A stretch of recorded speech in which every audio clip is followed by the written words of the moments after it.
sejahtera bagi kita semua. Salam Om Swastiastu, Namo Buddhaya, salam kebajikan.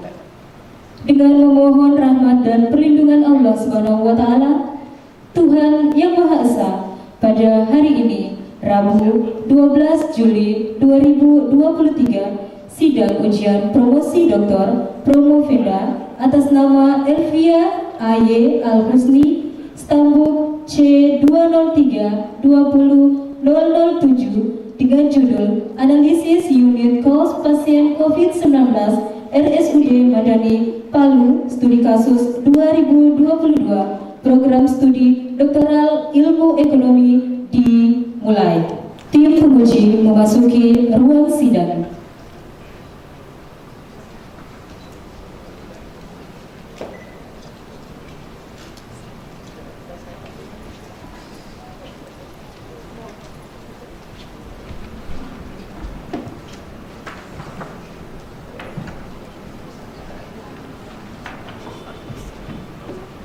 Promovenda memasuki ruang sidang.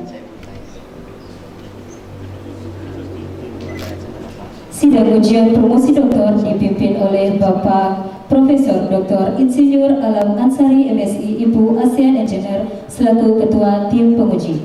Bismillahirrahmanirrahim. Assalamualaikum warahmatullahi wabarakatuh. Selamat siang. Salam sejahtera bagi kita sekalian. Om Swastiastu. Yang saya hormati tim penguji, Bapak Dr. Insinyur Samsul Rizal M. Sulaiman MSc CEIA, Bapak Dr. Anas Iswanto Anwar SEMA CWF. Assalamualaikum Pak. Terima kasih atas Iya baik. Terima kasih atas kebersamaan Bapak dan selaku penguji eksternal. Sekali lagi terima kasih Pak. Yang saya hormati Bapak Dr. Hairul Anam SE MSc. Yang saya hormati Bapak Dr. Ketut Suarayasa MKes PIS PH PIS CF, Bapak Dr. Muhammad Ikhwan, Bapak Profesor Dr. Rel Pol Patatope SE, dan Bapak Dr. Yunus Sadik SE MSc. Bapak Ibu hadirin yang saya muliakan, Saudari Promovenda Elvia A.Y. Al-Husni, sehat? Alhamdulillah. Bapak Ibu tim penguji hadirin yang saya hormati, mari kita senantiasa manjatkan puji syukur kehadirat Allah Subhanahu wa Ta'ala, karena kita masih dalam keadaan sehat walafiat, bersama-sama pada siang ini hadir mengikuti sidang ujian terbuka promosi doktor atas nama Elvia A.Y. Al-Husni.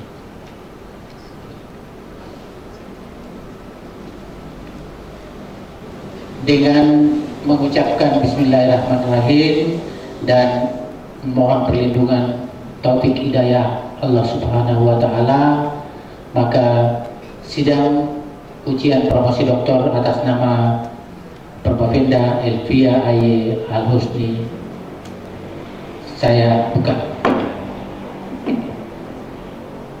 Selanjutnya saya persilakan kepada promotor dari Promovenda untuk membacakan pertanggungjawaban akademik dari Promovenda. Saya persilakan kepada Bapak Profesor Dr. Rel Pol Patatope SE. Silakan dulu. Bismillahirrahmanirrahim. Assalamualaikum warahmatullahi wabarakatuh. Selamat siang menjelang sore. Salam sejahtera untuk kita semua. Om Swastiastu, Namo Buddhaya, salam kebajikan. Yang saya hormati pimpinan sidang pada siang hari ini, Prof. Ansari. Izinkan saya, Bapak dan Ibu penguji, untuk memperkenalkan sekaligus menyampaikan secara ringkas apa yang ada di balik disertasi dari saudari Promopenda, ya, kandidat doktor Elvia Aye Al-Husni. Yang pertama, judul disertasi analisis unit cost pasien COVID-19 Rumah Sakit Umum Daerah Madani Palu, studi kasus di tahun 2022. Atas nama tim promotor dan kopromotor, izinkan saya akan membacakan pertanggungjawaban akademik saudara Promopenda mulai dari identitas diri sampai kelayakan disertasi untuk diujikan pada sidang terbuka di siang hari ini. Yang pertama, secara umum, nama Promopenda Elvia Aye Al-Husni dengan nomor induk mahasiswa C203-2007, program studi Doktoral Ilmu Ekonomi, konsentrasi Ekonomi Publik. Tempat tanggal lahir Toli-Toli 31 Mei 1980, agama Islam, alamat Jalan Es Parman nomor 2 Palu. Suami Ahmad Hasan Al-Hasni. Orang tua ayah almarhum Abdullah bin Yusuf Al-Hasni dan ibu Haja Rosma Rumi. Putra Ahmad Musin Al-Hasni dan Abdullah Sani Al-Hasni. Tim promotor yang pertama Profesor Fata Tope, kopromotor Dr. Yunus Sadi, sarjana ekonomi. Pendidikan dari saudari Promopenda yang pertama sekolah dasar di Toli-Toli tamat tahun 1992. Yang kedua SMP Negeri 150 Jakarta tamat tahun 1995. Yang ketiga sekolah menengah farmasi IAMASI Makassar tamat tahun 1998. Yang keempat S1 Fakultas MIPA jurusan farmasi Universitas Panca Sakti Makassar tamat tahun 2022. Yang kelima, apoteker Fakultas Farmasi UI Jakarta Timur tahun 2004. Yang keenam, S2 Fakultas Farmasi jurusan Farmasi Klinik UGM Yogyakarta tamat tahun 2013. Dan yang terakhir, S3 Program Doktor Ilmu Ekonomi Publik Universitas Tadulako. Penelitian dari saudara Promopenda ini merupakan penelitian eksperimental dengan rancangan eksperimental desain secara konsekutif sampling dengan mengumpulkan data secara prospektif pasien yang memenuhi kriteria inklusi sebanyak 173 orang dan eksklusi sebanyak 21 orang. Pengelompokan pada saat KPI langsung dan tidak langsung, kemudian data dianalisis besaran unit cost pasien COVID-19 dan melihat pengaruh umur, jenis kelamin, komorbid, dan lama hari rawat terhadap unit cost yang ada di tahun 2022 di Rumah Sakit Umum Madani. Terima kasih banyak. Lebih dan kurangnya mohon maaf. Assalamualaikum warahmatullahi wabarakatuh. Terima kasih Bapak Profesor Tope selaku promotor. Bapak Ibu tim penguji, saudara Promopenda, hari ini ujian promosi kayaknya istimewa ya, karena saya lihat hadir juga Ibu Wakil Wali Kota Palu, Ibu Dr. Freddy Lapanjido. Terima kasih Bu atas kehadirannya. Selanjutnya saya persilakan kepada Sekretaris Ujian Bapak Dr. Insinyur Samsuri Sulaiman MSIC PIH untuk membacakan surat keputusan Direktur Pasca Sarjana sebagai salah satu keabsahan daripada ujian promosi doktor pada siang hari ini. Silakan Pak. Terima kasih. Assalamualaikum warahmatullahi wabarakatuh. Selamat siang. Salam, Om Swastiastu, Namo Buddhaya, salam sehat selalu untuk kita sekalian. Pimpinan sidang ujian yang saya hormati, Bapak-bapak tim penguji yang saya hormati, dan Bapak Ibu undangan yang sama saya hormati. Perkenankan saya membacakan surat keputusan pertalian keabsahan pada ujian sidang promosi doktor pada hari ini. Keputusan Direktur Pascasarjana Universitas Tadulako nomor 2564-UN28.4-KM-2023 tentang penetapan ujian terbuka disertasi mahasiswa Program Studi Ilmu Ekonomi Pascasarjana Universitas Tadulako.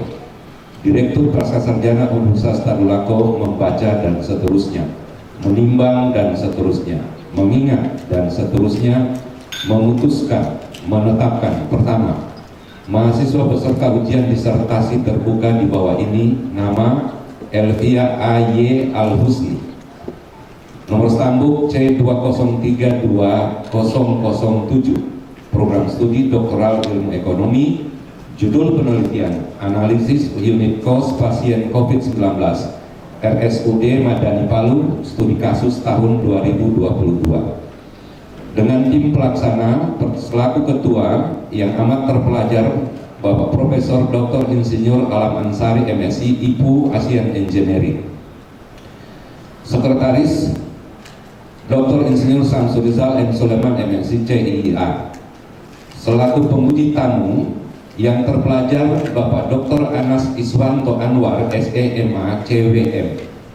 Selaku penguji internal yang terpelajar Bapak Dr. Hairul Anam SE MSI. Penguji anggota yang terpelajar Bapak Dr. Ketut Suarayasa MKes FIS PH FIS CM. Penguji anggota yang terpelajar Bapak Dr. Muhammad Ihwan. Selaku promotor yang amat terpelajar Bapak Profesor Dr. Herpol Patatope SE, dan kopromotor yang terpelajar Bapak Dr. Yunusadin SE MSI. Kedua, konsekuensi pembiayaan yang diperlukan atas terbitnya SK ini dialokasikan melalui sistem perhitungan pembayaran remunerasi. Ketiga, pelaksanaan sidang ujian terbuka dilaksanakan secara blended learning, offline dan online. Keempat, keputusan ini berlaku terhitung tanggal ditetapkan, dan apabila ada kekeliruan akan diperbaiki dengan sebagaimana mestinya. Ditetapkan di Palu pada tanggal 6 Juli tahun 2023, tertanda dan cap Direktur Bapak Dr. Insinyur Adam Malik MSc IPU ASEAN Engineering. Sekian. Terima kasih Bapak Dr. Insinyur Samsurizal M. Suleman MSc CIA. Bapak Ibu tim penguji hadirin yang saya muliakan, selanjutnya saya persilahkan kepada, sebelumnya dengan atas permohonan saudara Pemda ya,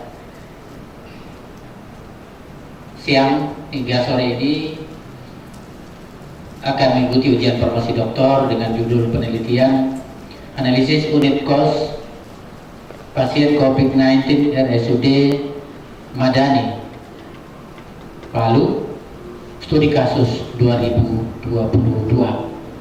Dan selanjutnya saya persilakan untuk menyampaikan ringkasan hasil penelitiannya yang dituangkan dalam disertasi. Diberi kesempatan selama 10 menit. Silakan. Bismillahirrahmanirrahim. Assalamualaikum warahmatullahi wabarakatuh dan selamat siang. Mohon izin Ketua Tim Penguji untuk kami memaparkan terkait disertasi yang kami teliti selama periode 2022 dengan judul Analisis Unit Cost Pasien COVID-19 pada Rumah Sakit Madani Palu dengan studi kasus 2022 terdiri dari pendahuluan, kemudian tinjauan pustaka, metodologi penelitian, hasil dan pembahasan, kesimpulan, keterbatasan, dan saran penelitian. Terkait dari penelitian yang kami lakukan, adapun pendahuluan pada bab 1 bahwa COVID merupakan yang terjadi pada tahun 2019 ini merupakan suatu wabah yang terjadi yang menyerang pada sistem pernafasan kita, di mana kita melihat pada COVID-19 ini merupakan pertama kali yang terjadi di Wuhan. Dengan melihatnya pada kasus yang terjadi yang menyebabkan dampak secara masif, baik itu secara kesehatan, sektor kesehatan, pendidikan maupun sektor lainnya, di mana kita melihat terjadinya kelumpuhan, baik itu keterbatasan ataupun asupan yang berkaitan dengan kesehatan. Penyakit ini dengan melihat dampak yang terjadi sehingga menyebabkan adanya obat atau perbekalan farmasi yang merupakan bagian penting dalam suatu pelayanan, di mana merupakan 30-40% dari total biaya pelayanan ini cenderung untuk terus meningkat, sehingga kenaikan biaya pengobatan secara ceteris paribus melemahkan daya beli pelayanan kesehatan, sehingga cenderung menurunkan jumlah permintaan pelayanan kesehatan, di mana pada saat kita ketahui saat ini bahwa perkiraan biaya obat akhir-akhir ini pada saat terjadinya COVID-19 itu terjadinya kelangkaan, baik itu obat maupun alat pelindung diri yang kami butuhkan pada saat melakukan penanganan COVID-19, sehingga terganggunya suplai dan demand yang terjadi pada saat terjadinya kasus COVID-19, sehingga terganggunya suplai tersebut, di mana Wuhan merupakan salah satu negara yang menjadi supporting untuk baik terkait bahan baku obat kita, kemudian APD maupun perbekalan farmasi lainnya, sehingga terganggunya suplai yang kita butuhkan pada saat terjadinya COVID-19. Dengan melihat hal tersebut, adapun masalah pada penelitian ini yang kita lihat bahwa wabah yang begitu masif menyebabkan kelumpuhan perekonomian secara global, di mana kita melihat bahwa farmasi dengan sektor 60% kebutuhan yang disuplai dari Cina, salah satu negara pemasok kita, sehingga dengan melihatnya karakteristik tersebut bahwa terjadinya adanya masalah. Berdasarkan masalah tersebut kita dapat mengurai dari 4 permasalahan. Peneliti Promovenda melakukan bagaimana menghitung besaran unit cost pada pasien COVID-19 di Rumah Sakit Madani Palu berdasarkan variabel langsung dan biaya tidak langsung. Kemudian dengan melihat bagaimana pengaruh jenis kelamin, usia, komorbid, dan lama hari rawat terhadap unit cost pasien COVID-19 di Rumah Sakit Madani Palu. Yang ketiga, bagaimana pengaruh usia dan komorbid terhadap lama hari rawat pasien COVID-19 Rumah Sakit Madani Palu. Yang keempat, bagaimana hubungan biaya langsung dan tidak langsung terhadap biaya tetap dan biaya tidak tetap pasien COVID-19 pada Rumah Sakit Madani Palu. Yang kita melihat tujuan penelitian kami menganalisis besaran unit cost pasien COVID-19 pada Rumah Sakit Madani Palu berdasarkan biaya langsung dan tidak langsung, kemudian menganalisis besaran unit cost pasien COVID-19 Rumah Sakit Madani berdasarkan biaya langsung dan tidak langsung. Yang ketiga, menganalisis pengaruh usia dan komorbid terhadap lama rawat pasien COVID-19 pada Rumah Sakit Madani Palu. Keempat, menganalisis hubungan biaya langsung dan tidak langsung terhadap biaya tetap dan biaya tidak tetap pasien COVID-19 Rumah Sakit Madani Palu. Adapun manfaat penelitian yang Promovenda ajukan untuk terkait penelitian kami, di mana diketahui untuk pertama dapat diketahui berapa besaran analisis unit cost pasien COVID-19 Rumah Sakit Madani Palu berdasarkan biaya langsung dan tidak langsung. Kedua, dapat diketahui apakah jenis kelamin, komorbid, lama hari rawat, dan usia mempengaruhi unit cost pasien COVID-19 RSUD Madani Palu. Yang ketiga, dapat diketahui pengaruh usia dan komorbid terhadap lama rawat pasien COVID-19 Rumah Sakit Madani Palu. Dan yang keempat, dapat diketahui hubungan biaya langsung dan tidak langsung terhadap biaya tetap dan tidak tetap pasien COVID-19 RSUD Madani Palu. Yang kelima, dapat memberikan informasi masukan bagi rumah sakit maupun pemerintah daerah dalam menentukan tarif pelayanan pasien COVID-19.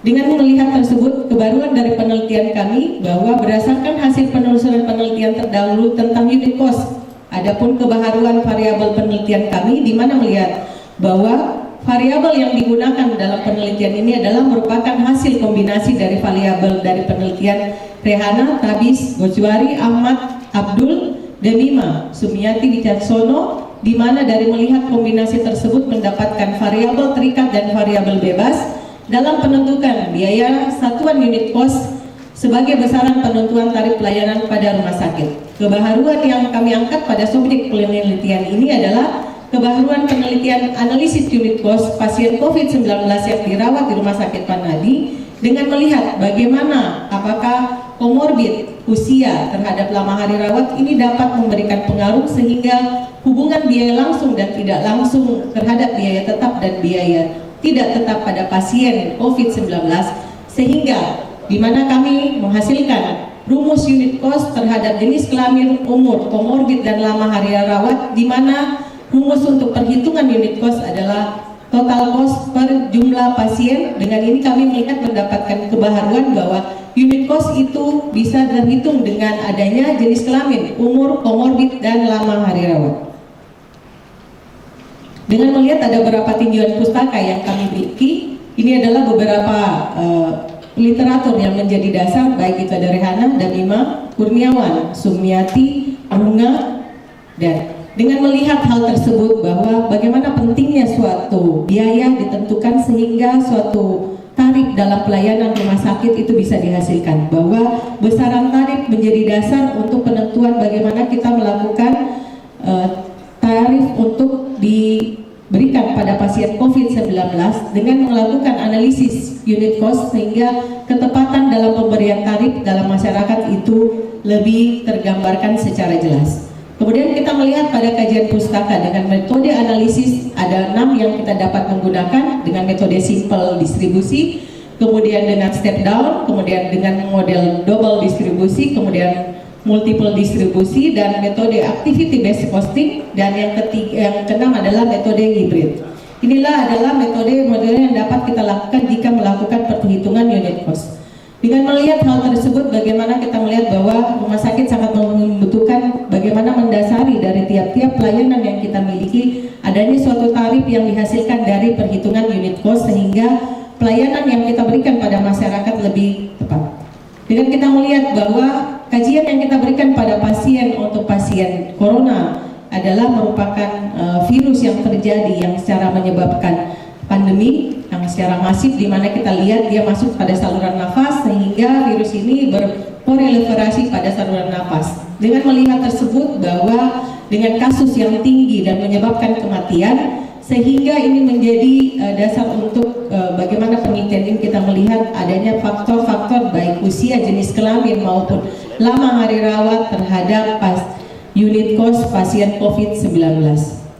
Dengan melihat cara penularan, kemudian kita melihat bagaimana tata laksana pasien COVID, kita melihat pada kerangka berpikir bahwa secara mendasari Promovenda untuk melakukan penelitian ini didasari atas teori klasik dan neoklasik, di mana untuk menangani untuk suplai dan demand yang terganggu akibat pandemi COVID-19 terjadi, bahwa pertumbuhan ekonomi bersumber pada penambahan. Dengan teori yang kita lihat bahwa menghubungkan antara unit cost ini berhubungan dengan dimananya teori neoklasik untuk teori produksi pada ekonomi ini kita dapat menerapkan baik itu pada pelayanan COVID maupun pada pelayanan lainnya. Dengan melihat kerangka berpikir yang kami punya adalah melahirkan dengan rumusan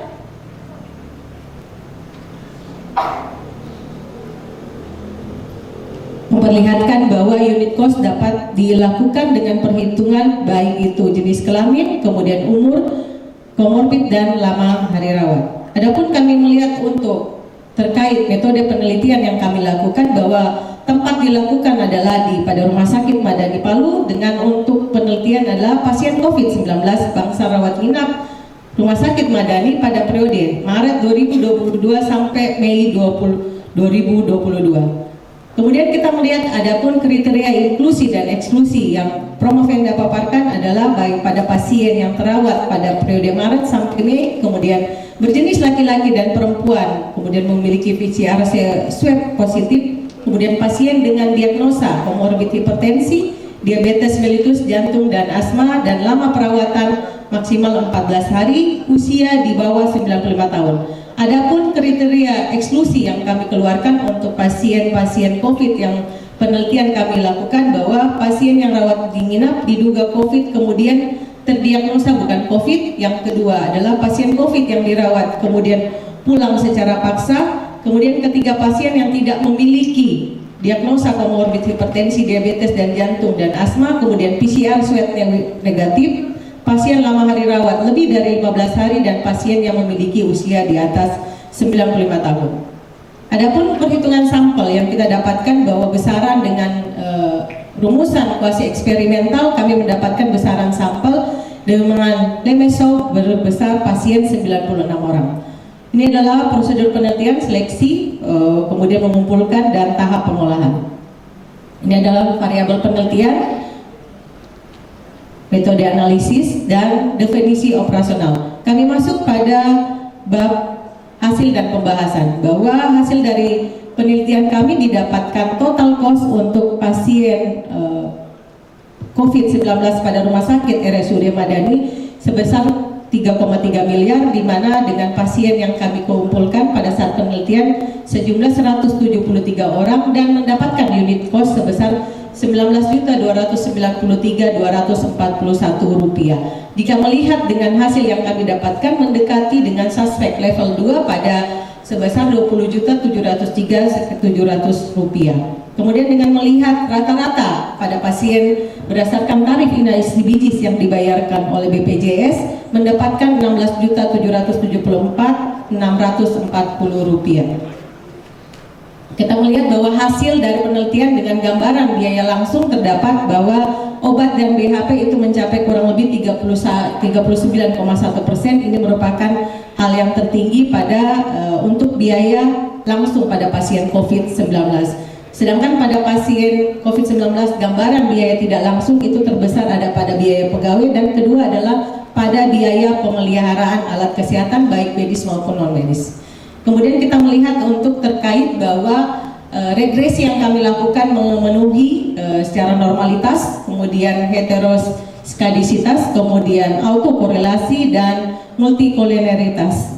Kemudian dengan melihat bahwa hasil yang kami dapatkan tergambar bahwa unit cost dapat dipengaruhi dengan adanya jenis kelamin, lama rawat, umur, dan komorbid. Kemudian dengan memenuhi bahwa kami dapatkan dengan pemenuhan R yang kita lihat bahwa sebesar ada kurang lebih 39% yang dijelaskan pada variabel ini bahwa adanya hal-hal yang tidak dapat dijangkau oleh Promovenda adalah pengurasan jenazah, di mana sewa peralatan medis dan non medis dan biaya transportasi pasien yang dirujuk dari daerah asal pasien. Kemudian kita lihat bahwa secara karakteristik dengan membagi 5 kelompok umur, bahwa umur tertinggi itu berada pada di 21 sampai 40 tahun sebanyak kurang lebih 84 orang berjumlah 48,6%, di mana ini merupakan usia produktif, di mana dengan melakukan banyaknya kontak atau melakukan pekerjaan di rumah selama pandemi terjadi sehingga memungkinkan untuk lebih mudah tertulari pasien COVID-19. Kemudian kita lihat dengan lama hari rawat tertinggi berada di puncak, berada di 7 hari, kurang lebih kami dapatkan adalah 49%, di mana rata-rata pasien COVID yang dirawat pada pasien dengan merujuk daripada jurnal yang kami lihat bahwa kurang lebih 5,2 hari, adapun yang menyatakan lain 2 sampai 14 hari perawatan. Maaf, langsung kesimpulan syarat. Siap. Ini adalah hasil.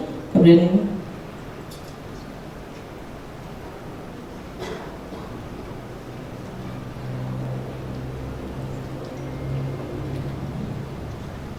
kesimpulan dan saran bahwa hasil analisis unit cost pada pasien COVID-19 yang dirawat pada bangsa rawat inap RSUD Madani Palu dalam pemanfaatan keilmuan adalah 1. Unit cost pada pasien COVID-19 bernilai 19.293.241 dibanding dengan tarif pelayanan pasien COVID rawat inap menggunakan tarif INASIBIJIS tanggal 1 Oktober 2020 mendekati klaim suspek level 2 sebesar 20.703.700. Kemudian pada pasien COVID-19 jenis kelamin, lama rawat, komorbid, dan usia memberikan pengaruh terhadap besaran satuan unit cost pada pasien COVID-19. Yang ketiga, lama hari rawat pasien COVID-19 dipengaruhi oleh komorbid, sedangkan pada usia tidak memberikan pengaruh terhadap lama hari rawat. Yang keempat, total biaya variable cost, fixed cost, dan semi variable sama dengan total biaya direct cost dan indirect cost pada penerapan biaya perawatan. Yang kelima, unit cost pada total cost dibagi Q, di mana Q bukan hanya pasien tetapi jumlah komorbid yang dimiliki oleh pasien. Yang kedua, hasil analisis unit cost pada pasien COVID-19 dirawat pada bangsa rawat inap Rumah Sakit Madani Palu. Pemanfaatan kebijakan pemerintah. Yang pertama, pada penanganan pandemi COVID perlu pemerintah daerah penambahan anggaran belanja sebesar 2.518.601 per pasien COVID-19. Kemudian, pasien dengan usia lanjut dengan memiliki komorbid untuk dapat diberikan asuransi kesehatan dalam mengatasi masalah terkait biaya dalam perawatan, di mana dengan kita melihat makin meningkatnya usia, makin meningkatnya komorbid, sehingga membutuhkan banyak biaya dalam proses perawatan. Keterbatasan perlunya dilakukan penelitian lebih lanjut secara retro terkait data COVID-19 pada pasien rawat Madani untuk dapat lebih menggambarkan baik karakteristik pasien yang lebih lengkap. Kemudian keterbatasan dalam pengambilan sampel terkait biaya langsung dan pasien transportasi keluarga, sebaik ini bisa tergambarkan sehingga bisa menggambarkan berapa total untuk penyakit COVID-19 yang biaya transport dari daerah lain. Kemudian saran, perlu dilakukan penelitian lanjut terkait pasien COVID-19 dalam jumlah yang lebih besar sehingga menggambarkan profil besaran biaya satuan yang komponennya lebih lengkap. Kedua, perlu dilakukan penelitian terkait analisis efektivitas biaya yang berkaitan dengan terapi dan kualitas daripada hidup daripada pasien, di mana dapat menggambarkan baik efektivitas biaya berdasarkan profil pengobatan dan pertambahan usia dalam tahun, di mana hasil intervensi disesuaikan nilai dengan kualitas hidup yang diperoleh pada pasien COVID-19. Yang ketiga, perlu dipertimbangkan tambahan dana pada saat penanganan pasien COVID-19 pada pemerintah daerah sehingga penanganan pasien dapat terlaksana dengan komprehensif. Demikian untuk paparan dari Promavenda. Semoga bisa memberikan manfaat untuk orang lain. Assalamualaikum warahmatullahi wabarakatuh. Selanjutnya kita masuk pada sesi tanya jawab. Yang pertama saya silakan kepada Bapak Dr. Anas Iswanto Anwar SE MA CWM. Beliau saat ini menjabat sebagai Wakil Dekan Bidang Kemahasiswaan Fakultas Ekonomi dan Bisnis Universitas Hasanuddin. Disilakan Pak. Bismillahirrahmanirrahim. Assalamualaikum warahmatullahi wabarakatuh. Baik, Ibu Bapak yang saya hormati,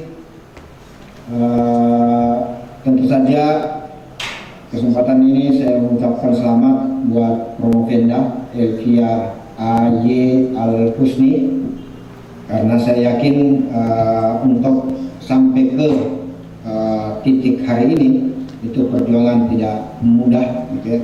Bagi seorang mahasiswa untuk mencapai gelar doktor itu tidak mudah. Baik, karena saya diminta sebagai penguji eksternal, maka tentu ada beberapa hal yang ingin saya mau klarifikasi dan juga untuk mendapatkan penjelasan tambahan, dan ada beberapa pertanyaan. Yang menarik ini bagi saya adalah memang kalau kita bicara COVID ini kan kasusnya extraordinary, ya, sesuatu yang memang luar biasa, sehingga penyelesaiannya juga harus secara extraordinary. Di pendahuluan ada Promavenda sudah membahas, memang ini berkaitan, sebenarnya setelah saya baca ini saya baru paham karena backgroundnya Promavenda ini adalah di medical science gitu, sehingga lebih banyak penjelasan medikalnya dibanding penjelasan ekonominya gitu. Saya coba baca setelah tadi mendengar CV dibacakan, bahwa memang kelihatannya lebih banyak di medical science-nya gitu. Jadi kalau kita kembali ke ekonomi, kita bicara unit cost, ini kan sebenarnya sederhana, karena dalam kondisi pandemi ini maka tentu menjadi masalah besar bagi rumah sakit, ya.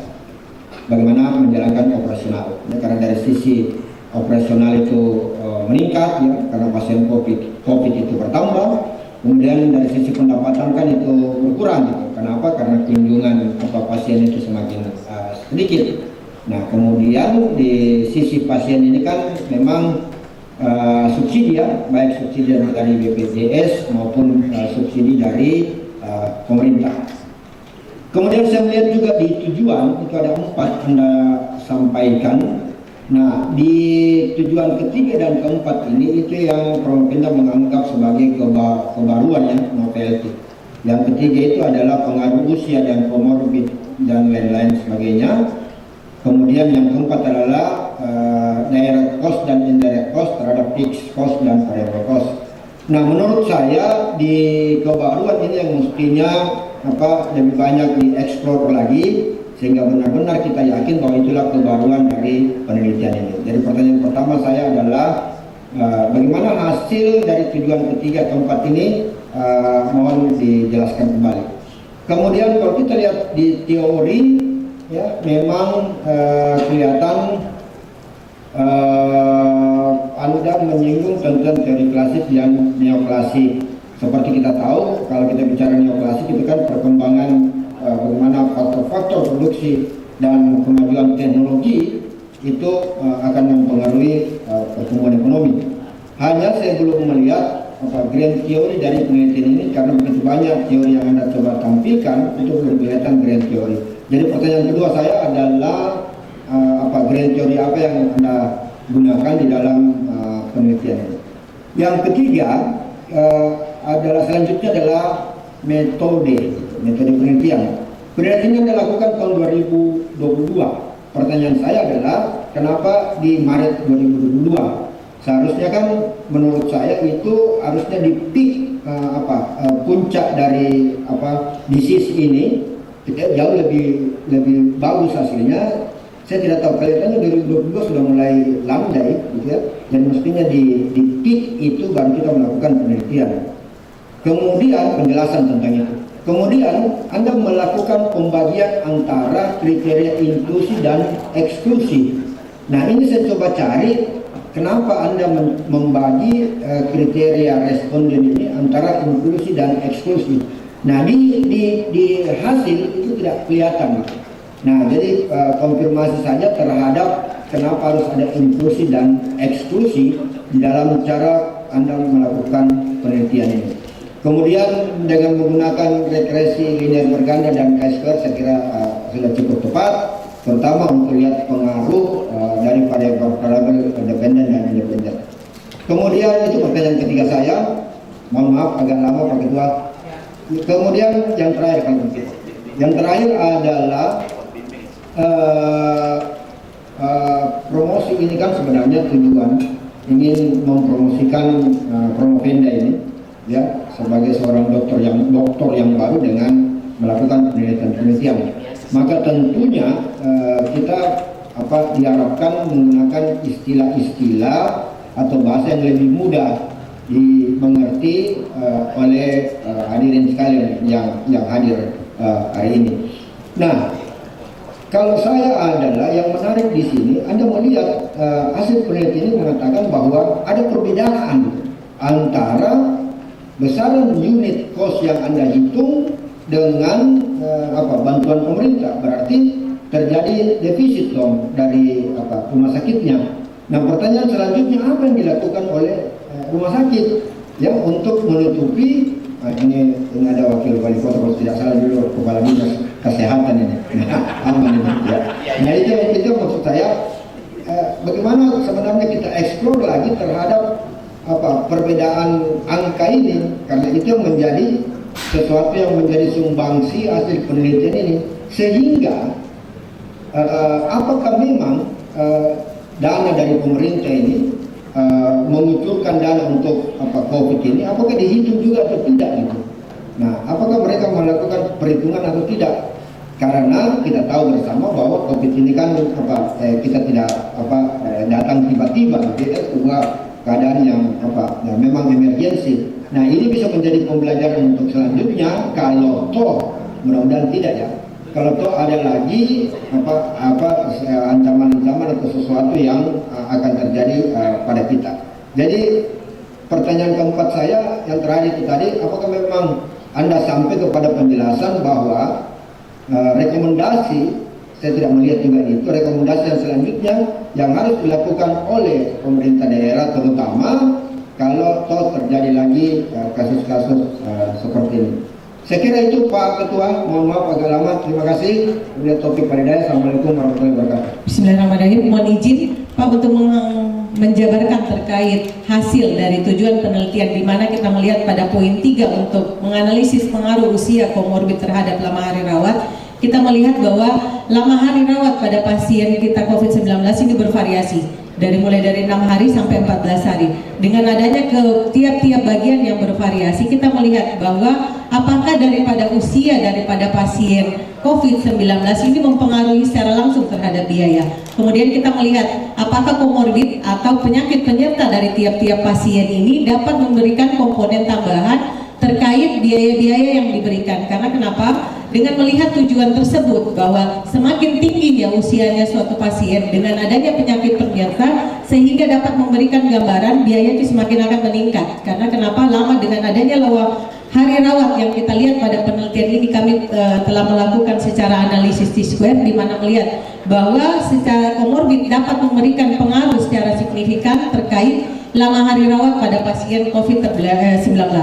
Kemudian terkait grand teori yang kami gunakan untuk saat ini adalah terkait dengan teori yang kita gunakan adalah teori neoklasik, di mana kita melihat dengan faktor bagaimana menerapkan suatu teori produksi dari penelitian yang kami lihat dengan bagaimana memproduksi suatu barang, kita hubungkan dengan pasien COVID dengan adanya total pembiayaan kita dapatkan, sehingga output yang kita memberikan gambaran suatu besarannya biaya, di mana memberikan secara tampilan bahwa produksi yang kita terapkan, baik itu produksi yang di luar daripada hubungan kesehatan, ilmu ini bisa kita pakai, dia bukan hanya dalam bidang kesehatan maupun bidang lainnya, baik penyakit COVID ataupun penyakit lainnya, di mana bisa memberikan gambaran bahwa terkait teori tersebut bisa memberikan dampak bahwa unit cost yang diterapkan pada produksi di teori yang kita punya, yang kita terapkan dengan memiliki unit cost yang kita hubungkan dengan lama hari rawat, baik itu usia, komorbid maupun jenis kelamin yang diteliti oleh Promovenda yang berkaitan dengan pasien COVID-19, sehingga menghasilkan bagaimana suatu unit cost tidak hanya menghubungkan terkait total cost terhadap jumlah pasien, tetapi melihat bagaimana hubungan antara baik itu per satu bagian antara usia, komorbid maupun lama hari rawat dan terhadap jenis kelamin, apakah ini bisa memberikan pengaruh langsung terhadap unit cost. Kemudian terkait kenapa kami melakukan metode penelitian di tahun 2022, di sini kita melihat pada kasus yang meningkat, kenapa pada bulan Maret sampai bulan Mei, peningkatan kasus di Kota Palu untuk terkait COVID yang berjenis sebelumnya adalah Delta, sekarang yang pada Promovenda lakukan adalah jenis Omicron. Jadi pada saat kasus terjadi adalah ini kita mengambil pada kasus peak yang di Omicron, sehingga bisa menggambarkan baik itu penelitian yang terjadi pada saat terjadinya COVID-19 di varian Delta, ini kita bisa melihat pada saat varian yang terjadi pada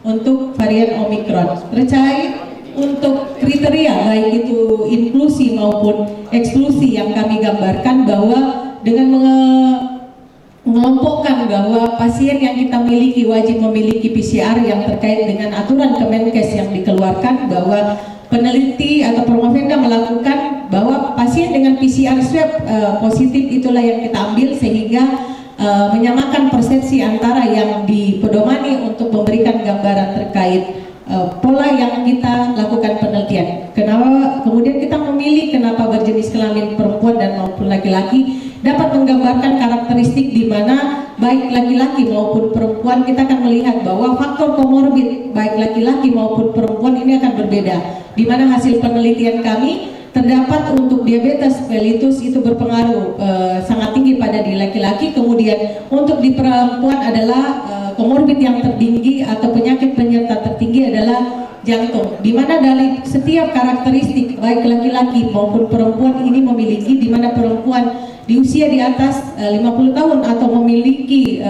sudah sudah menopause, memiliki tingkat stres yang lebih tinggi, kemudian tidak ada barrier atau hormon estrogen yang dapat mengcover atau menahan sehingga untuk bagaimana tidak lebih lanjut terdapatnya komorbid. Kemudian terkait pada laki-laki dengan pola hidup yang tidak sehat, seringnya melakukan seperti merokok atau melakukan hal tersebut sehingga imun lebih rendah sehingga mudah terkena COVID-19.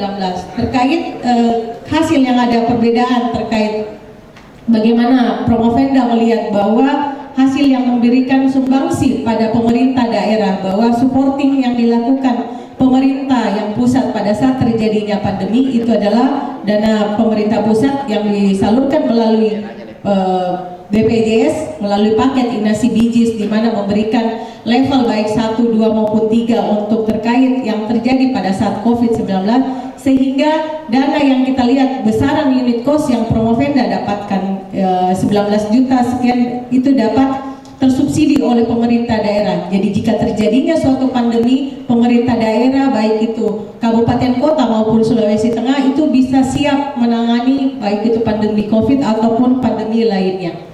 Selanjutnya saya persilakan kepada penguji internal Bapak Dr. Hairul Anam SE MSc. Bismillahirrahmanirrahim. Assalamualaikum warahmatullahi wabarakatuh.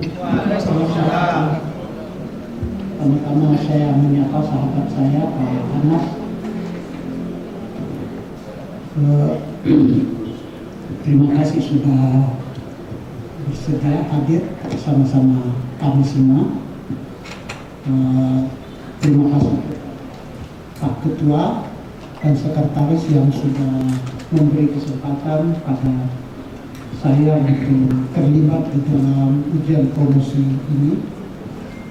Dan yang paling penting selamat buat Ibu Elvi dari Sumatera yang sudah tiba di tahap di penghujung perkuliahan pada hari ini. Ya. Saya kira jejak langkah yang sudah dilewati selama ini insya Allah akan dipetik hasilnya pada hari ini. Baik, biasanya kalau kami sesudah penguji eksternal yang sudah borong pertanyaan tadi, ya, kita tinggal menambah beberapa hal. Ya, yang pertama, saya masih mau menggali sedikit dengan grand theory, ya, klasik dan neoklasik tadi.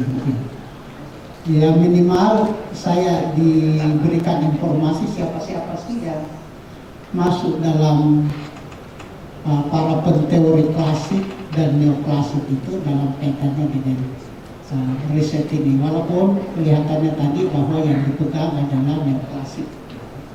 Oke, pertanyaan pertama. Dua saja Pak, kita nggak boleh banyak-banyak karena nanti sama dengan penguji eksternal kan.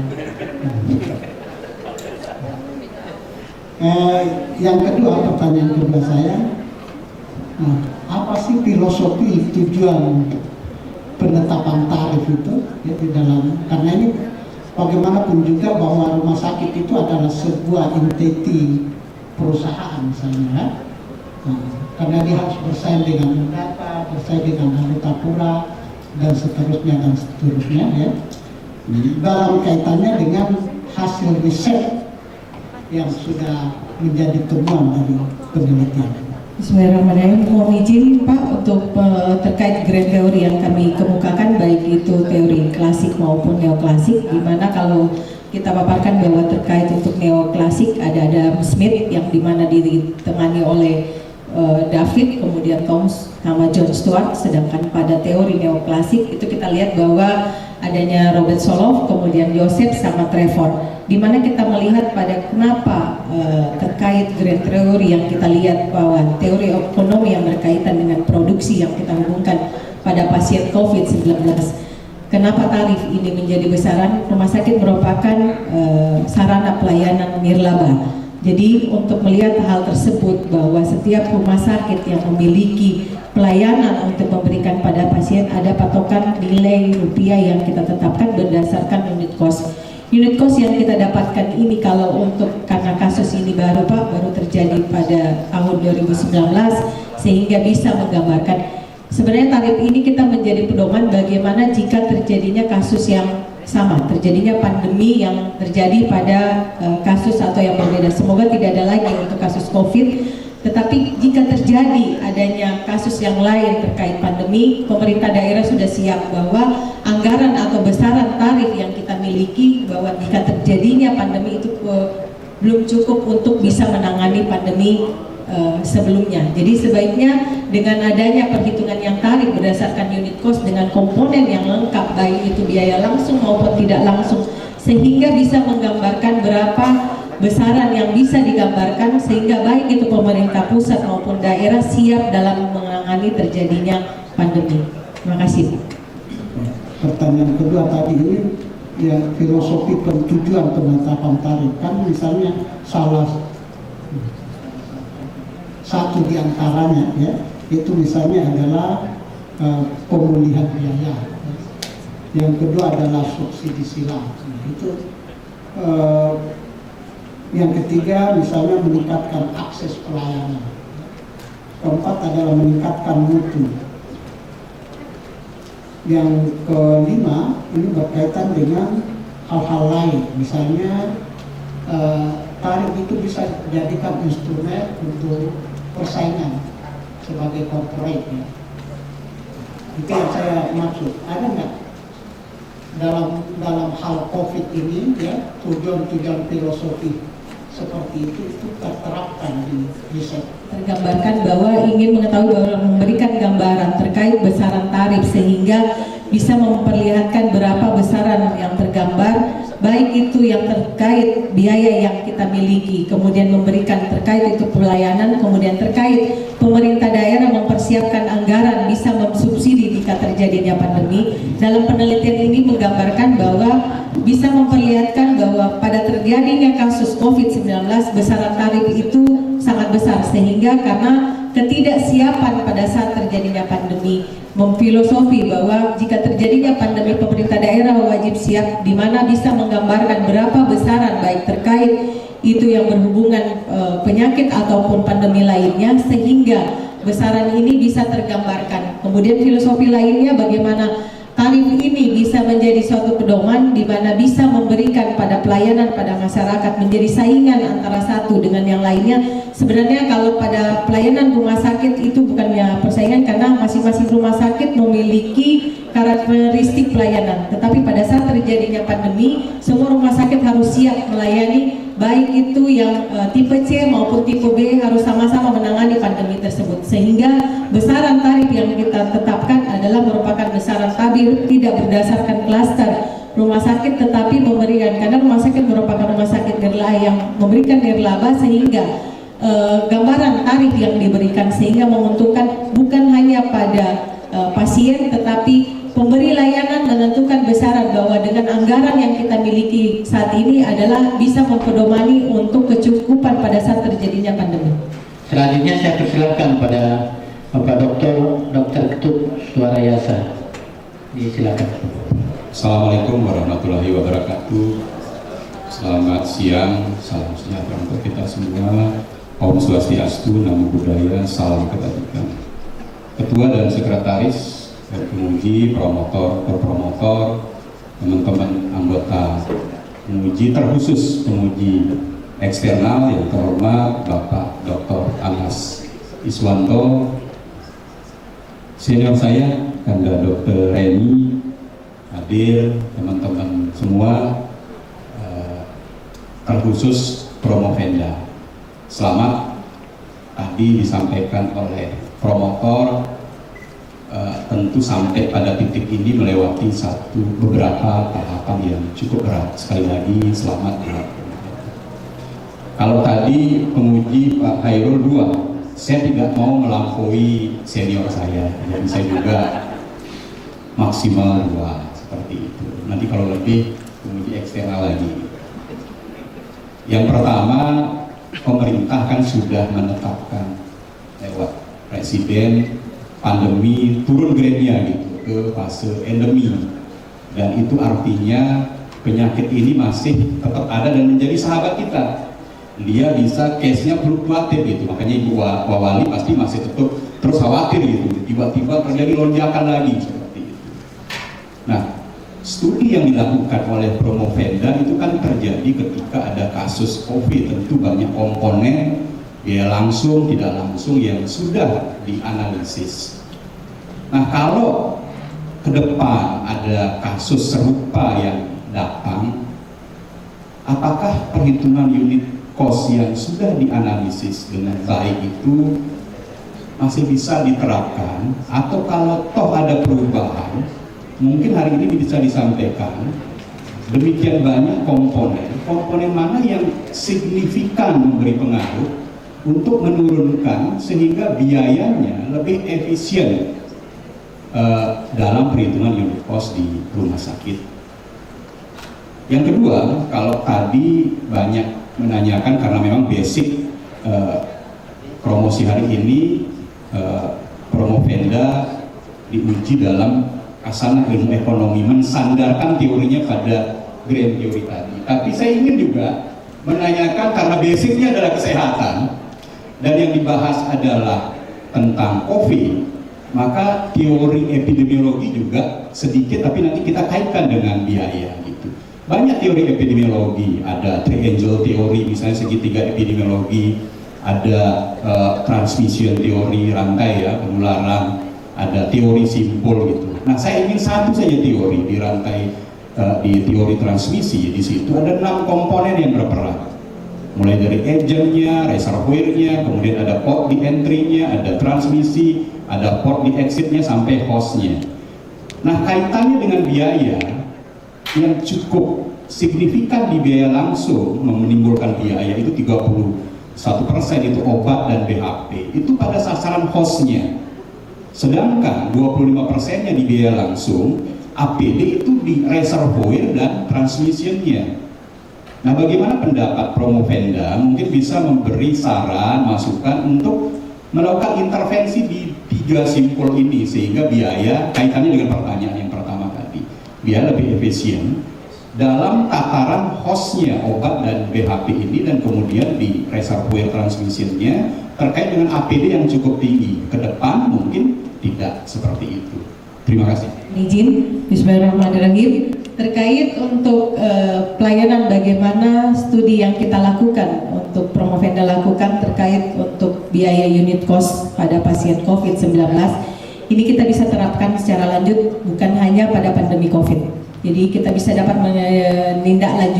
menindaklanjuti di terjadinya penyakit atau pandemi yang lainnya. Karena kenapa? Dengan melihat tadi bahwa Promovenda lakukan di sini ada merupakan beberapa karakteristik atau variabel yang kita lihat bahwa jenis kelamin kita masukkan, kemudian usia berpengaruh, kemudian terkait komorbid yang dimiliki, baik itu komorbid yang rentan menampakkan COVID-19, kemudian terkait jenis kelamin maupun lama hari rawat yang berpengaruh. Dengan adanya penetapan yang kita berikan bahwa terkait teori yang kita berikan bahwa pasien COVID-19 ini bagaimana sehingga mendapatkan apakah hari ini kita masih bisa menggunakan, karena pertimbangan pada saat terjadinya COVID-19 biaya APD yang cukup signifikan mahal yang kita dapatkan, sehingga karena merupakan 2 negara suplai untuk terkait 39,1% untuk biaya langsung kita itu berada di 2 negara, ada di negara India dan negara Cina. Yang bisa dilakukan oleh pemerintah saat ini bagaimana memproduksi bahan baku secara nasional sehingga tidak berpatokan lagi pada pemerintah luar, negara luar, sehingga bisa apabila terjadinya baik itu pandemi yang saat ini yang pernah berlangsung adalah COVID-19 atau ada pandemi yang lain terkait, Indonesia sudah siap bahwa bahan-bahan baku yang kita miliki ini tidak tergantung pada negara luar. Karena kemarin dengan terjadinya COVID-19, negara pertama yang memiliki salah satu supplier terbesar untuk bahan baku, baik itu bahan baku obat maupun bahan baku terkait APD yang berdampak, yang terkena COVID di awal, sehingga sulit untuk mensuplai di negara yang negara lain terkait yang terdampak COVID. Kemudian kita melihat dengan adanya tadi bagaimana teori secara epidemiologi bahwa host yang kita lihat di sini tadi banyak, kurang lebih 39,1%. Bagaimana mengendalikannya? Sebaiknya pemerintah pusat itu sudah siap, bukan hanya terkait baik itu bahan baku yang kita punya, tetapi Indonesia sudah harus siap bukan dari bahan baku, tetapi pandemi secara penanganan lebih lanjut, bahwa jika adanya pandemi, baik itu emergensi secara tim, kemudian bagaimana suplai bukan hanya obat, karena yang banyak kita gunakan pada saat ini adalah yang terkait bahan baku berupa antibiotik atau antivirus yang kita berikan, sehingga bagaimana memberikan dampak yang lebih positif ke depannya. Terima kasih. Selanjutnya saya silakan pada Bapak Dr. Muhammad Iswan. Silakan Pak. Terima kasih. Assalamualaikum warahmatullahi wabarakatuh. Pertama pastilah kita memanjatkan puji syukur kehadirat Allah Subhanahu wa taala. Promopenda hari ini ya, dengan lugas dapat menjawab, dan kalau tadi disebutkan jangan melampaui eksternal, maka saya membuat satu strategi sendiri untuk tidak melampaui eksternal. Yang pertama adalah meminta nanti pertanggungjawaban. Mengapa Anda memilih studi di ilmu ekonomi, kok bukan di studi lain?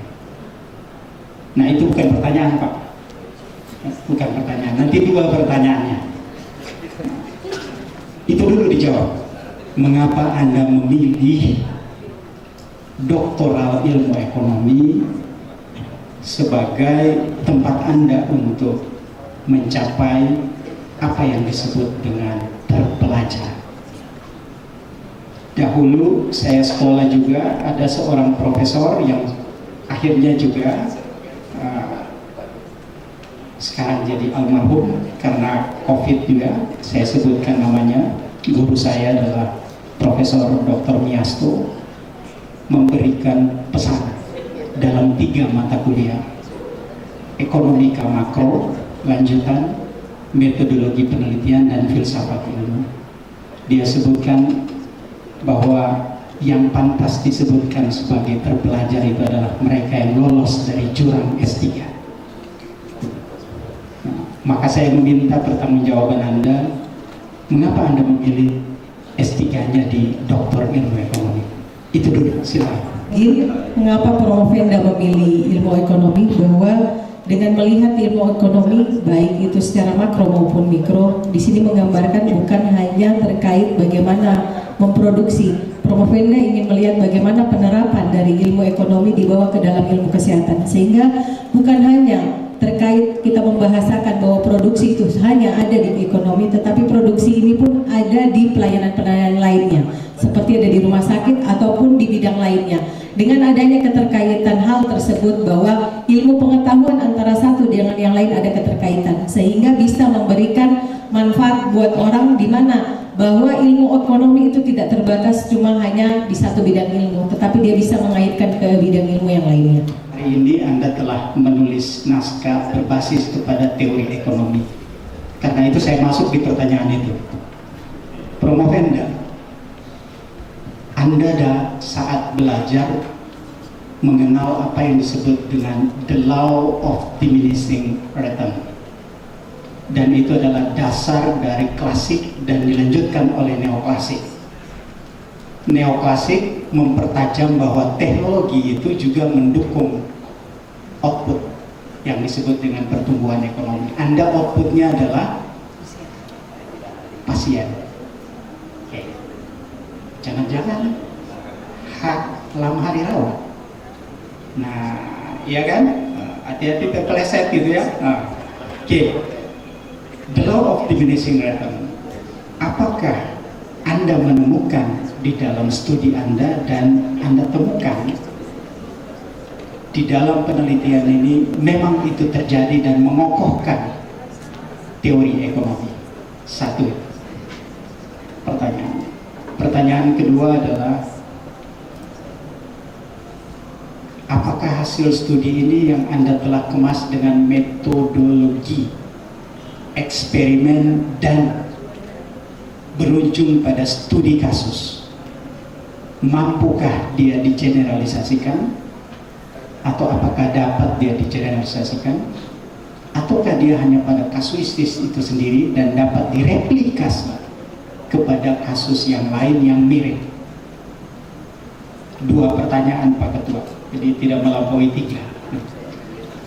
Silakan.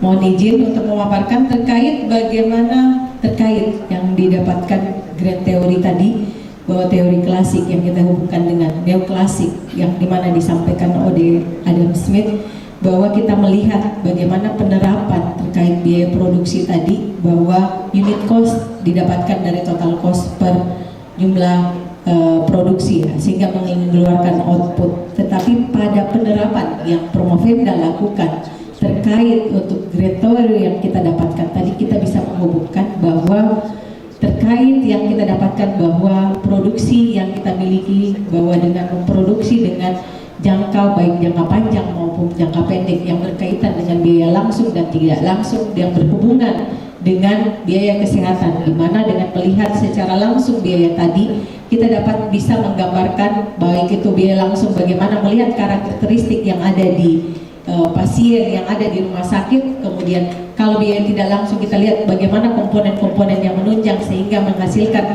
suatu biaya unit cost, sehingga pada saat kita mendapatkan untuk kaitan biaya produksi yang kita terapkan pada unit cost itu di pelayanan kesehatan, bukan hanya pelayanan kesehatan ini yang kita bisa gambarkan. Jadi teori produksi ini bagaimana memperlihatkan, dan karena di lama hari rawat yang Promovenda dapatkan dengan nilai yang negatif tadi bisa menggambarkan adanya banyak faktor. Sedangkan kalau pada faktor ekonomi dengan adanya hasil output yang kita gambarkan suatu saat dia akan menurun. Kalau kita gambarkan pada teori untuk yang pelayanan secara pasien COVID, di mana pelayanan kesehatan yang kita lakukan itu pada awal pasien masuk itu penegakan diagnosa, di mana melakukan pemeriksaan baik lab, radiologi dan penunjang lainnya, sehingga pelayanan-pelayanan ini yang kita terapkan yang berhubungan dengan grand teori tadi yang kita hubungkan, sehingga pada saat pelayanan ini kita bisa mengaitkan antara teori ekonomi ke pelayanan kesehatan, sehingga menghasilkan bagaimana Promovenda menghubungkan dari unit cost yang kita bisa terapkan untuk kedepannya, bahwa unit cost baik yang berkaitan dengan jenis kelamin, kemudian lama hari rawat dan komorbid yang penyakit penyerta yang dibawa oleh pasien yang ada 4, baik itu jantung, diabetes mellitus, asma maupun hipertensi, dan yang terkait dengan usia ini dapat memberikan gambaran secara unit cost bukan hanya pada kasus COVID-19. Kita bisa memberikan gambaran lebih lanjut terkait, karena kenapa, di mana lama hari rawat yang dipengaruhi baik usia maupun yang dihasilkan komorbid yang signifikan di lama rawat dan terhadap komorbid, sehingga memperlihatkan bahwa adanya faktor yang lebih lanjut untuk menghubungkan pelayanan kesehatan, bagaimana pemerintah untuk menunjang penanganan untuk komorbid, sehingga penanganan ini bisa tercover baik itu asuransi yang diberikan ataupun penambahan dana pada saat penanganan yang terjadi yang dihubungkan dengan unit cost tersebut. Terima kasih Pak. Mohon izin untuk memaparkan terkait bagaimana terkait yang didapatkan grand teori tadi, bahwa teori klasik yang kita hubungkan dengan neoklasik yang dimana disampaikan oleh Adam Smith, bahwa kita melihat bagaimana penerapan terkait biaya produksi tadi, bahwa unit cost didapatkan dari total cost per jumlah produksi ya, sehingga mengeluarkan output. Tetapi pada penerapan yang Promovenda lakukan terkait untuk grade theory yang kita dapatkan tadi, kita bisa menghubungkan bahwa terkait yang kita dapatkan bahwa produksi yang kita miliki, bahwa dengan memproduksi dengan jangka baik jangka panjang maupun jangka pendek yang berkaitan dengan biaya langsung dan tidak langsung yang berhubungan dengan biaya kesehatan, di mana dengan melihat secara langsung biaya tadi kita dapat bisa menggambarkan baik itu biaya langsung bagaimana melihat karakteristik yang ada di pasien yang ada di rumah sakit, kemudian kalau biaya tidak langsung kita lihat bagaimana komponen-komponen yang menunjang sehingga menghasilkan suatu biaya unit cost, sehingga pada saat kita mendapatkan untuk kaitan biaya produksi yang kita terapkan pada unit cost itu di pelayanan kesehatan, bukan hanya pelayanan kesehatan ini yang kita bisa gambarkan. Jadi teori produksi ini bagaimana memperlihatkan, dan karena di lama hari rawat yang Promovenda dapatkan dengan nilai yang negatif tadi bisa menggambarkan adanya banyak faktor. Sedangkan kalau pada faktor ekonomi dengan adanya hasil output yang kita gambarkan suatu saat dia akan menurun. Kalau kita gambarkan pada teori untuk yang pelayanan secara pasien COVID, di mana pelayanan kesehatan yang kita lakukan itu pada awal pasien masuk itu penegakan diagnosa, di mana melakukan pemeriksaan baik lab, radiologi dan penunjang lainnya, sehingga pelayanan-pelayanan ini yang kita terapkan yang berhubungan dengan grand teori tadi yang kita hubungkan, sehingga pada saat pelayanan ini kita bisa mengaitkan antara teori ekonomi ke pelayanan kesehatan, sehingga menghasilkan bagaimana Promofenda menghubungkan dari unit cost yang kita bisa terapkan untuk kedepannya, bahwa unit cost baik yang berkaitan dengan jenis kelamin, kemudian lama hari rawat dan komorbid yang penyakit penyerta yang dibawa oleh pasien yang ada 4, baik itu jantung, diabetes mellitus, asma maupun hipertensi, dan yang terkait dengan usia, ini dapat memberikan gambaran secara unit cost bukan hanya pada kasus COVID-19. Kita bisa memberikan gambaran lebih lanjut terkait, karena kenapa, di mana lama hari rawat yang dipengaruhi baik usia maupun yang dihasilkan komorbid yang signifikan di lama rawat dan terhadap komorbid, sehingga memperlihatkan bahwa adanya faktor yang lebih lanjut untuk menghubungkan pelayanan kesehatan, bagaimana pemerintah untuk menunjang penanganan untuk komorbid, sehingga penanganan ini bisa tercover baik itu asuransi yang diberikan ataupun penambahan dana pada saat penanganan yang terjadi yang dihubungkan dengan unit cost tersebut. Terima kasih. Selanjutnya saya persilakan Bapak Dr. Insinyur Samsurizal M. Sulaiman. Silakan. Terima kasih. Assalamualaikum warahmatullahi wabarakatuh. Selamat sore, Om Swastiastu, salam sehat selalu untuk kita sekalian. Yang saya hormati Bapak Ketua Sidang Ujian Terbuka Teristimewa, Bapak Penguji Eksternal, yang terhormat Bapak Dr. Anas Iswanto Anwar, yang saya hormati tim oponen dan tim promotor yang menguji, Ibu Wawati dan para undangan sekalian yang sama berbahagia. Karena saya ini hanya sekretaris, tentu tidak melangkahi pertanyaan oponen maupun eksternal. Satu saja, itu pun sebenarnya pertanyaan ini tadi sempat disentil oleh Pak Dr. Ketut tentang endemi, tetapi di penjelasan itu sepertinya belum ke arah sana.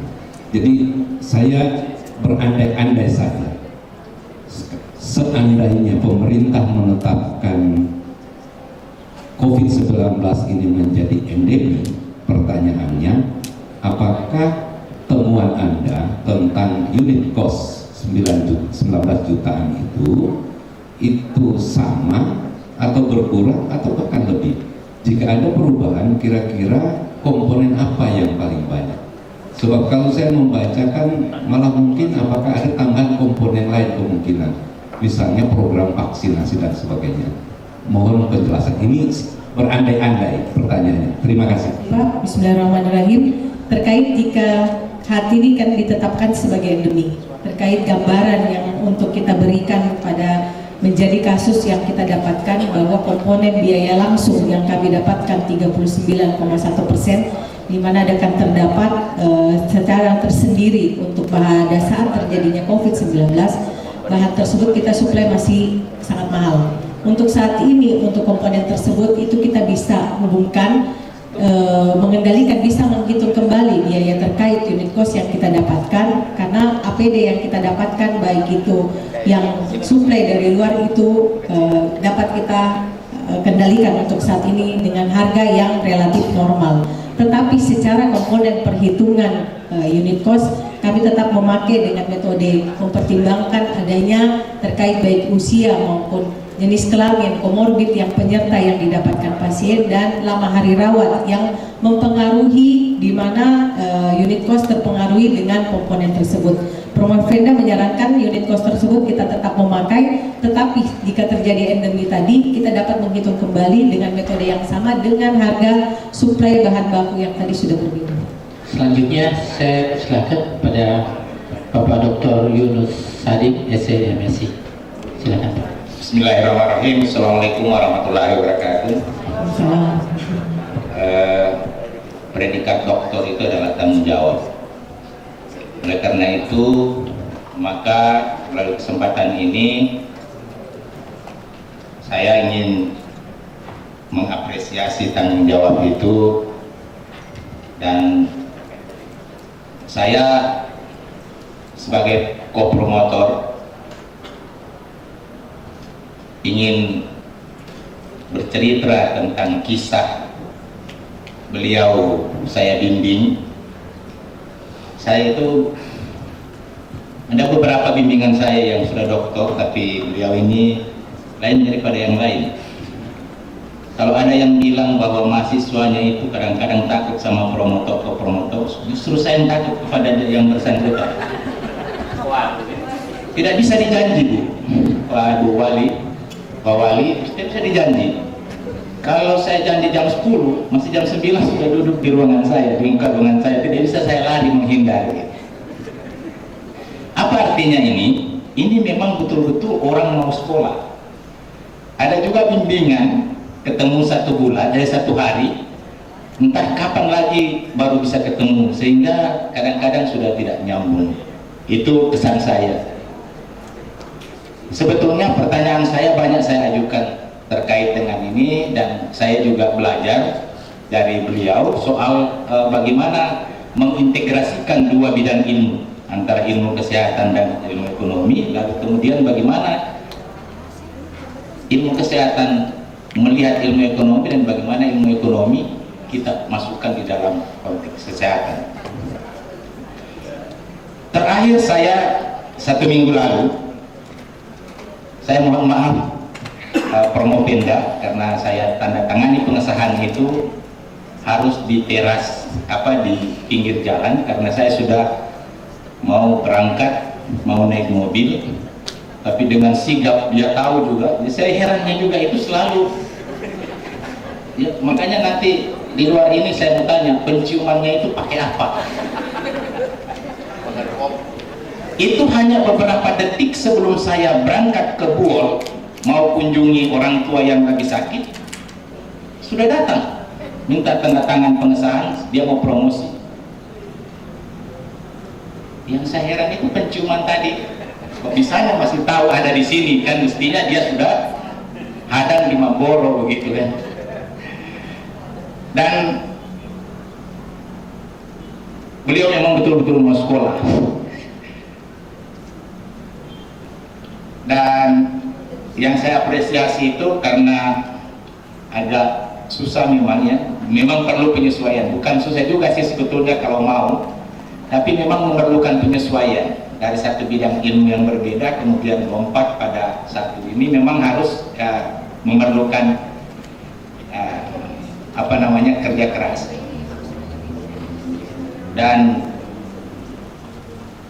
beliau pernah pinjam buku sama saya pikir sudah 2 hari dia jemput tapi tidak ketemu, lalu kemudian saya pikir sudah tidak dipinjam lagi, tetapi tetap masih dia kejar itu buku itu.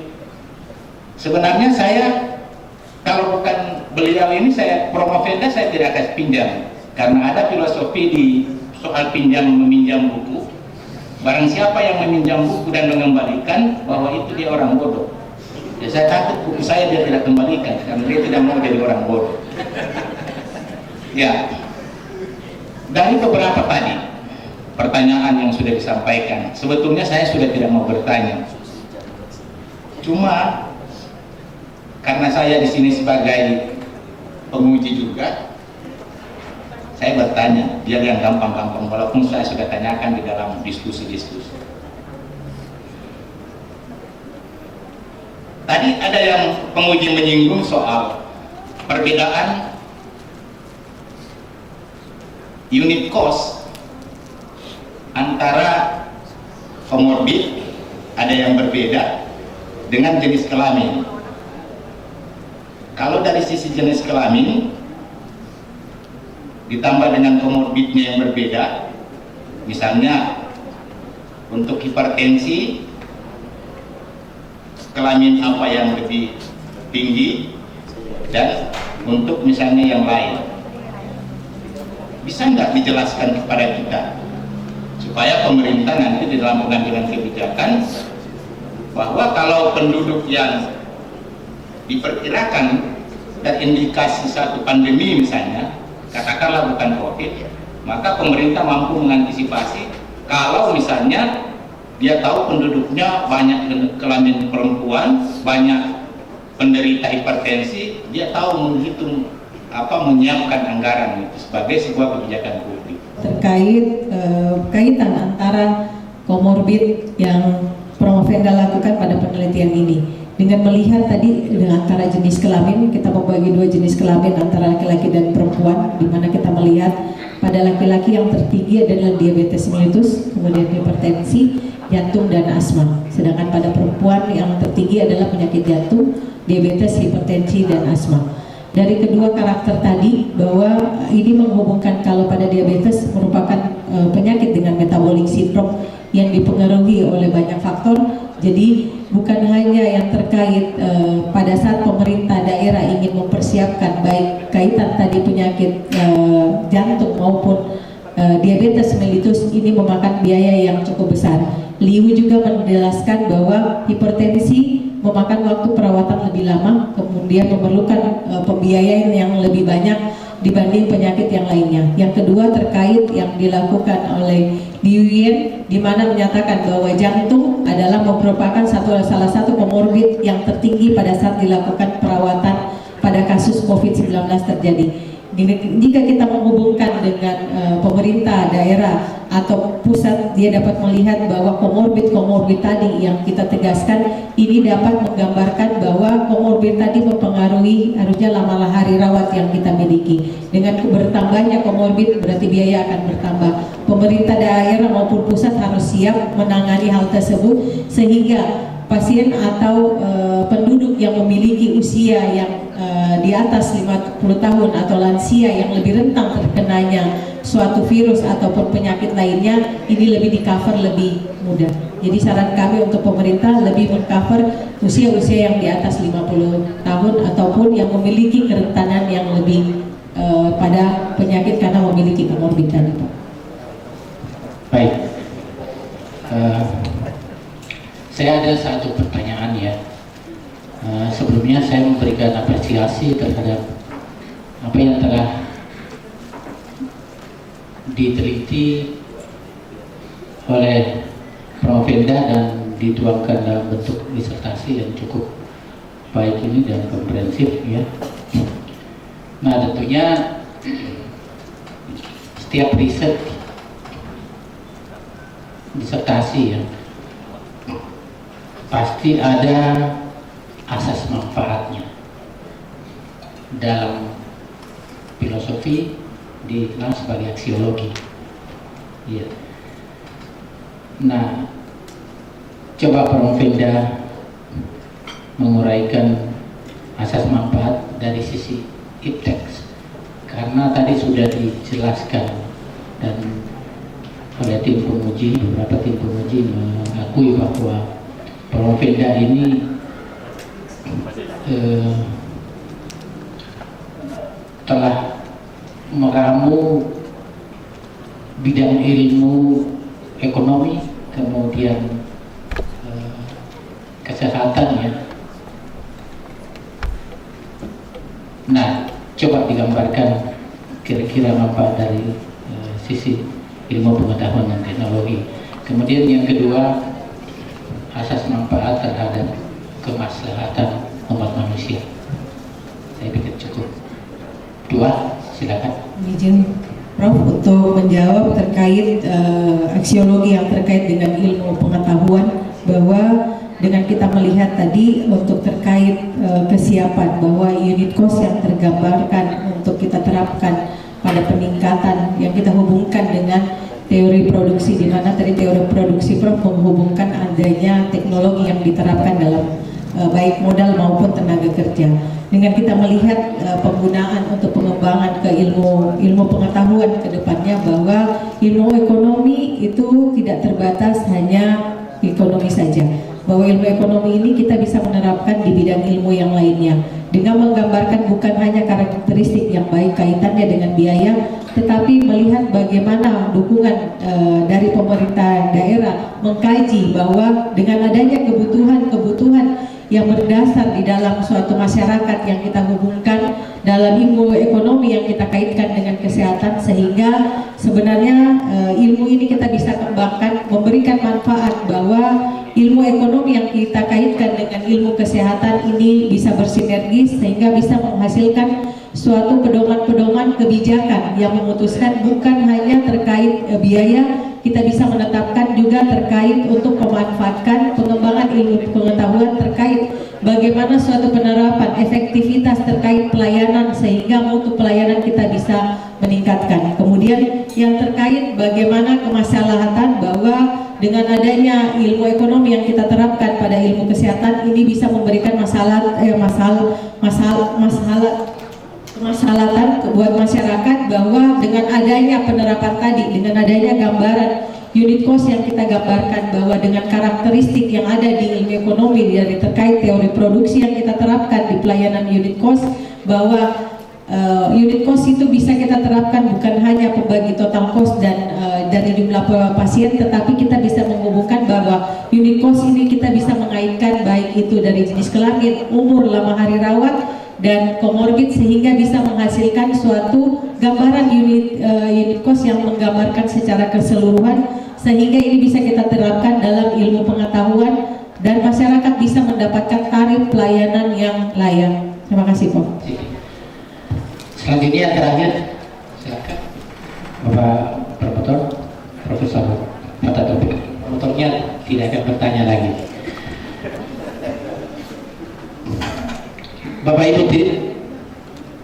Bapak-bapak tim penguji, Bapak Ibu hadirin yang saya muliakan, Saudara Promopenda, sidang ujian tidak diskorsing sesuai kesepakatan tim penguji, langsung kami mengumumkan hasilnya.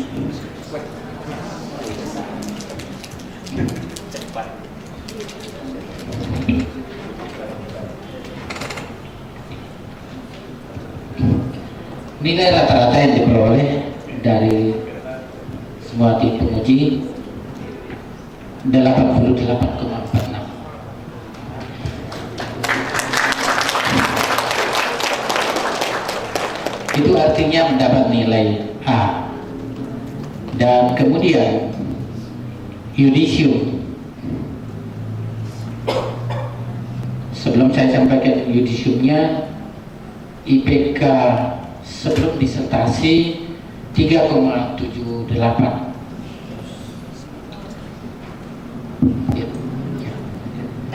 Kemudian IPK termasuk nilai ujian pada sore hari ini menjadi 3,94. Dan dengan predikat cum laude. Apakah Promopenda setuju atau mau banding? Baik, alhamdulillah. Silakan maju ke depan untuk menandatangani berita acara ujian.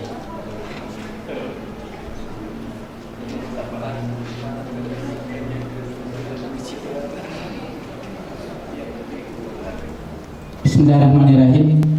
Saya Ketua Panitia Ujian Doktoral melantik Saudari Elvia A.Y.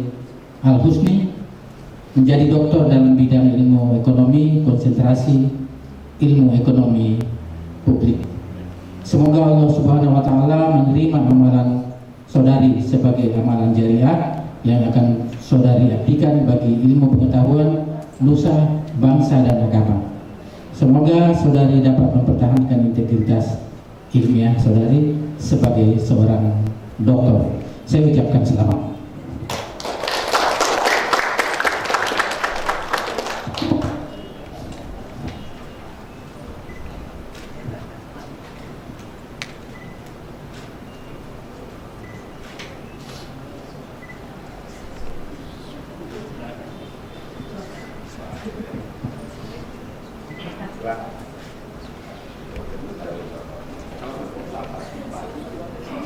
Terima kasih Pak Anwar atas waktunya Pak. Terima kasih atas bimbingannya. Ya, selamat Dr. Elvia. Salam buat kita. Selanjutnya kita dengarkan pesan dan kesan dari Ibu Dr. Elvia A.Y. Al-Husni. Silakan. Assalamualaikum warahmatullahi wabarakatuh. Dan selamat sore. Alhamdulillah, puji dan syukur Allah berikan bisa berdiri di tempat ini. Tak lupa salawat dan salam kami haturkan kepada Nabi kita. Semoga kita dapat syafaatnya di hari kemudian. Amin. Yang terhormat Ibunda tercinta hadir hari ini.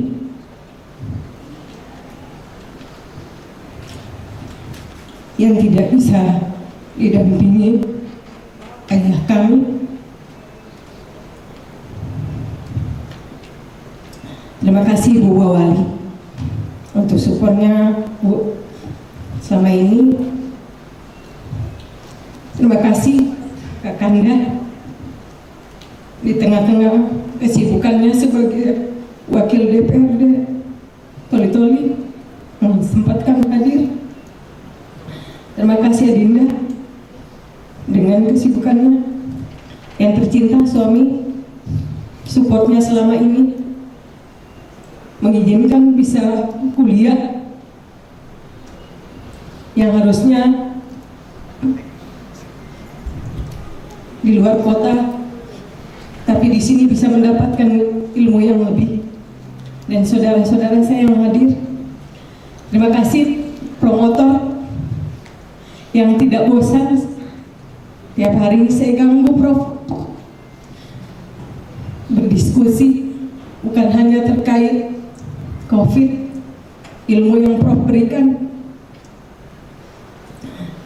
Mohon bimbingannya Prof, saya masih kurang terkait ilmu ekonomi. Yang terhormat co-promotor saya, beliau sempatkan hadir di hari ini yang baru tiba tadi pagi dari menjenguk orang tua. Terima kasih ilmunya Pak. Mohon jangan bosan, jangan terputus di hari ini, ada lanjutannya. Yang terhormat untuk pimpinan sidang Prof Alam yang diskusi di awal waktu kuliah Prof menanyakan dan sebagainya untuk terkait kuliah hari ini. Terima kasih Prof. Yang terhormat Pak Iwan, mentor, banyak mengajarkan hal terkait ekonomi dan kesehatan, meminjamkan buku yang tidak bosan, membimbing. Kadang saya malu Pak, tapi saya mau. Terima kasih Pak ilmunya. Bapak Sekretaris Pak Samsul Rizal, terima kasih Pak untuk saat ini. Terima kasih atas waktu Bapak tidak bisa tapi menyempatkan untuk menguji. Terima kasih Dokter Ketut yang memberikan izin di awal kuliah. Beliau waktu kepala rumah sakit, terima kasih dok supportnya sampai hari ini. Bapak Hairul Anam, terima kasih Pak untuk waktu dan kesempatannya. Untuk lebih lanjut kita berdiskusi. Bapak penguji eksternal, makasih Pak untuk kesempatannya. Semoga kita bisa bertatap muka di lain waktu. Insya Allah kalau ke Makassar bisa dapat bimbingan dari Bapak terkait ilmu. Kemudian yang saya sangat banggakan untuk hari ini ada paman saya yang menyempatkan hadir, keluarga apoteker saya yang menyempatkan untuk hadir hari ini. Terima kasih banyak yang saya tidak bisa sebutkan satu persatu. Keluarga dari Rumah Sakit Tadulako, makasih bantunya. Ada manajemen dari Bu Ida, kemudian dari Kak Andri dan Ibu Ida dan seluruh staf rumah sakit, ada Iva dan Yayu yang tidak bosan semuanya dalam hal bisa terbatas, bisa mendampingi baik di rumah sakit maupun di pekerjaan. Terima kasih banyak supporting system dalam keadaan kuliah masih bisa kita berpartner. Semoga rumah sakit segera terbangun di tahun ini, kita punya tempat yang lebih layak. Terima kasih untuk organik profesi, ada IBI hari ini untuk datang, kemudian ada teman-teman yang saya sangat sayangi, Salah Kamar, kami punya grup namanya Salah Kamar, kalian luar biasa. Kemudian dari Bapak Padlan, terima kasih waktunya, dan semua teman-teman yang Pak Herman dan sebagainya dan yang sedia hadir untuk hari ini, terima kasih untuk waktunya. Ada Dila juga yang tidak bosan-bosan kesana kemarin mengurus untuk kesiapan ujian ini. Ada Yayu, Nisar dan semua yang telah membantu, terima kasih banyak. Ada ipar saya yang mewakili kakak saya. Kalian luar biasa. Apoteker Rumah Sakit Tadulako dan tenaga kesehatan, kita bersinergis. Ayo mengatasi bukan hanya pandemi, tetapi lebih siap lagi untuk kedepannya. Semoga hari ini bisa memberikan manfaat, bukan hanya baik itu kesehatan, tapi di penerapan ilmu yang lainnya. Untuk anak-anak yang tercinta, saya semangat bisa kuliah. Semoga mereka bisa lebih dari saya. Cukup sekian. Assalamualaikum warahmatullahi wabarakatuh. Baik, Bapak tim penguji hadirin, sebelum kita akhiri sidang ujian terbuka promosi doktor, saya ingin menyampaikan selamat sekali lagi ya pada Dr. Elvia A.Y. Al-Husni, selamat pada tim promotor, selamat pada keluarga, kolega dan institusi ya. Dan saya ingin mengaturkan terima kasih yang sebesar-besarnya kepada Bapak Dr. Anas Iswanto Anwar SDMA CWM. Terima kasih Pak yang sebesar-besarnya telah ikut menguji Dr. Elvia A.Y. Al-Husni pada hari ini. Semoga apa yang Bapak sampaikan, masukan dari disertasi Elvira A.Y. Al-Husni ini bisa bermanfaat. Dan ya, sekali lagi terima kasih Pak. Selanjutnya terima kasih kepada Bapak Dr. Insinyur Samsurizal M. Sulaiman, Bapak Dr. Hairul Anam SC MSc, Bapak Dr. Ketut Suarayasa MKes, Bapak Dr. Muhammad Ikhwan, Bapak Profesor Dr. Real Paul Batato PSE, dan Bapak Dr. Yunus Sadik SE MSc. Dan terima kasih atas kehadiran dan pengertiannya Bapak dan Ibu hadirin yang ikut bersama-sama menghadiri ujian promosi doktor pada pagi hari ini, khususnya kepada Ibu Wawali, Ibu Dr. Reni Lamajido, SP PK MKes. Terima kasih sekali lagi Bu, dan terima kasih kepada Bapak dan Ibu pejabat yang mohon maaf kami tidak sempat sebutkan namanya satu persatu. Dengan mengucapkan alhamdulillahirrahmanirrahim, sidang ujian terbuka promosi doktor atas nama Dr. Elvia A.Y. Al-Husni dinyatakan selesai. Assalamualaikum warahmatullahi wabarakatuh.